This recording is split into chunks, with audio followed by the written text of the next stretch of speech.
I have a lot to be grateful for. These things we take for granted. For so many, they're anything but. I'm safe, I'm relatively free, I'm healthy, or getting there as I take better care. Basically, I'm able to meet my basic needs, at least well enough for survival. I'm still working on that thrive level. But yeah, I'm lucky to even have the chance to have access to nature, abundant clean water, and fresh air. Those things alone that often go overlooked from a place of privilege would be an absolute miracle for millions of people who don't. Yeah, gratitude really is powerful. I'm still practicing.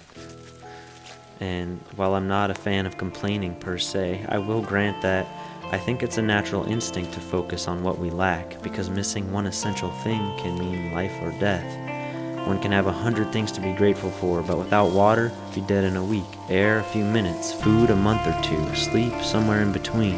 And I think we have less visible needs too, like music, to speak to parts of us beyond the reach of words, and space, to feel all of ourselves without walls or restrictions. And like love, how long could one go? Maybe it's a bit different for all of us. And I don't mean romance or sex, I mean love itself, fundamentally appreciating and being appreciated. With other humans, with animals, honestly, even if it's just a tree, maybe especially a tree sometimes.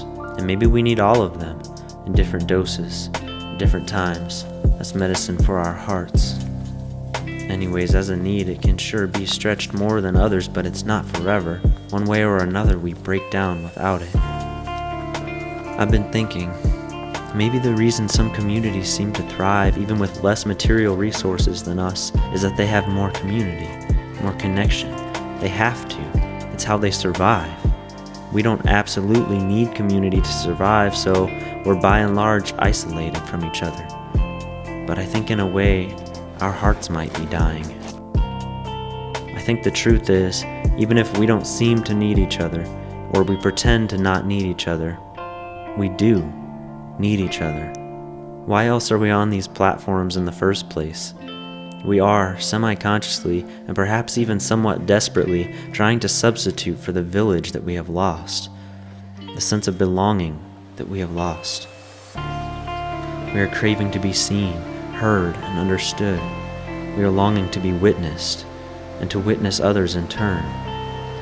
This is to be human, and humanity needs to rediscover love, or we will cease to exist, or simply wish we could cease.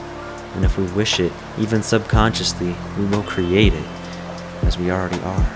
All for want of love, ultimately, I believe. Okay. Ramble over for now. Thanks for listening. I would offer this final prayer. May love and compassion, courage and authentic expression light our paths forward. Where the weight of the world would bury us, may love liberate and carry us to clarity.